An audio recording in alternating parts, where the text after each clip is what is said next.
Hello and welcome to Lavnish sir की क्लास। आज की शिक्षा निदेशालय राष्ट्रीय राजधानी क्षेत्र दिल्ली के वर्कशीट नंबर 38 जो कि कक्षा 8वीं के विद्यार्थियों के लिए यह ली गई है हिंदी विषय से। और आज इसमें हम पाठ अकबरी लोटा को जारी रखेंगे। तो चलिए बिना समय गवाए शुरुआत करते हैं मेरे साथ और समझने की कोशिश करते हैं। आज शाम को पंडित बिलवासी मिश्र को आना था। यदि ना आए तो या कहीं रुपये का प्रबंध वे ना कर सके।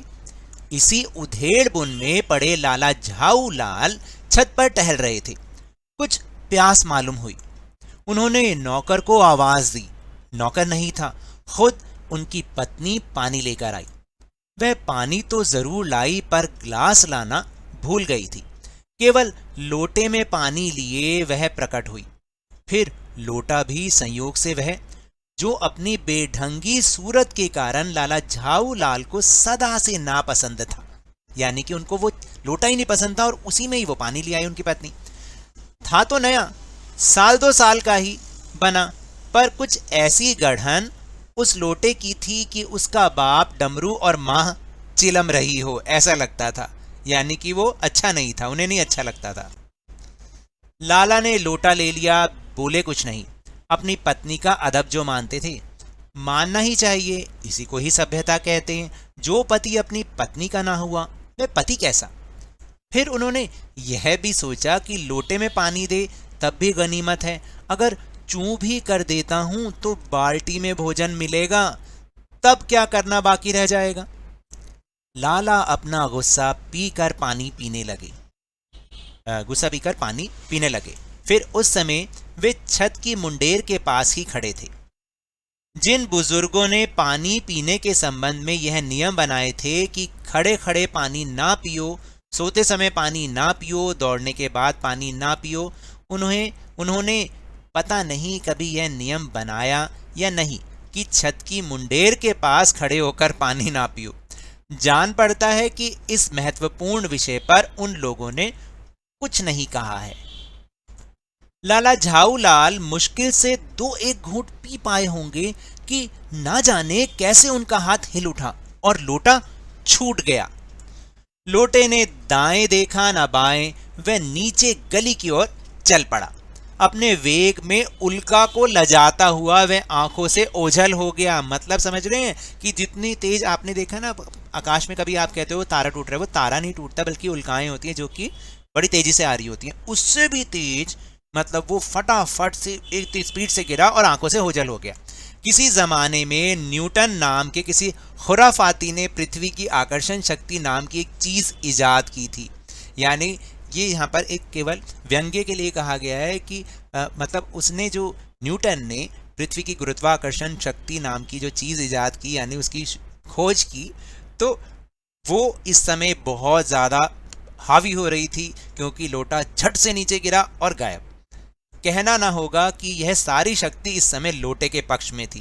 तो आप देख रहे हैं किस तरह से व्यंग्य के रूप में, हंसी मजाक के रूप में ये लाइनें लिखी हुई हैं कि वही वाली बात है कि सारी शक्ति इस लोटे में थी, मतलब कि भाई वो बहुत उनके हाथ से तेजी से गिरा और ना जाने कहाँ गायब हो गया। अब डर तो ये था ना कि किसी के ऊपर ना गिर गया हो। तो ये जानेंगे कहानी के अगले भाग में। तो चलिए पहले कठिन शब्द देख लेते हैं। तो कठिन शब्द यहाँ पर जो येलो हाइलाइटेड वर्ड्स हैं उनको आप अपनी कॉपी में भी लिखिएगा, ताकि जब ये शब्द आपके सामने कभी दोबारा आए तो आपको इनका मतलब पता हो। अदब, अदब का मतलब लिहाज करना किसी का, जैसे बड़े बूढ़ों का हम लोग लिहाज करते हैं। गढ़न, गढ़न का मतलब है बनावट, उसकी बनावट कैसी थी। ओझल मतलब गायब हो जाना। खुराफाती मतलब शरारती। और इजाद मतलब किसी चीज की खोज करना। है ना नए शब्द, इनको अच्छे से याद कर लेना। चलो अब क्या करना है, गद्यांश को पढ़कर निम्नलिखित प्रश्नों के उत्तर देने का प्रयास कर लेते हैं। तो पहला प्रश्न है कि लाला झाऊ लाल ने लोटा पसंद ना होते हुए भी पत्नी से क्यों ले लिया। लाला झाऊ लाल ने पत्नी का लिहाज करते हुए लोटा ना पसंद होते हुए भी ले लिया, ऐसी बात थी ना। फिर दूसरा प्रश्न, आपके विचार से बुजुर्गों ने पानी पीने के संबंध में क्या क्या नियम बनाए हैं।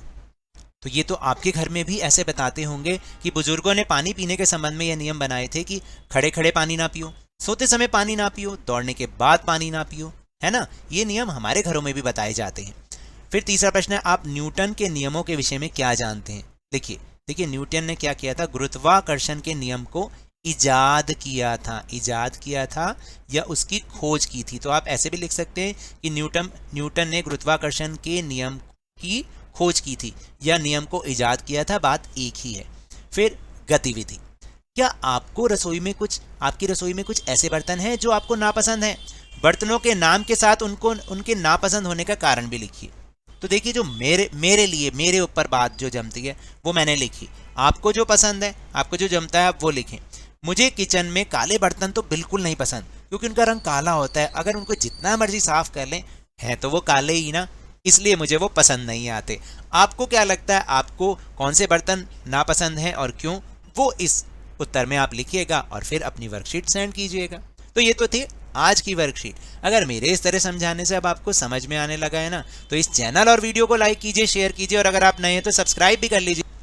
और टेलीग्राम ऐप पर हमारा चैनल लवनीश सर की क्लास, उसको ज्वाइन करना ना भूलें, जिसको ज्वाइन करने का लिंक आपको इसी वीडियो के डिस्क्रिप्शन बॉक्स में मिल जाएगा। लेकिन ये भी याद रखें, घर से बाहर निकलते समय मास्क अवश्य लगाएं, और जब भी आपकी बारी आए कोरोना का टीकाकरण अवश्य कराएं, क्योंकि कोरोना को हराना है और जिंदगी को एक बार फिर से सुहाना बनाना है। इसी उम्मीद के साथ बहुत बहुत धन्यवाद।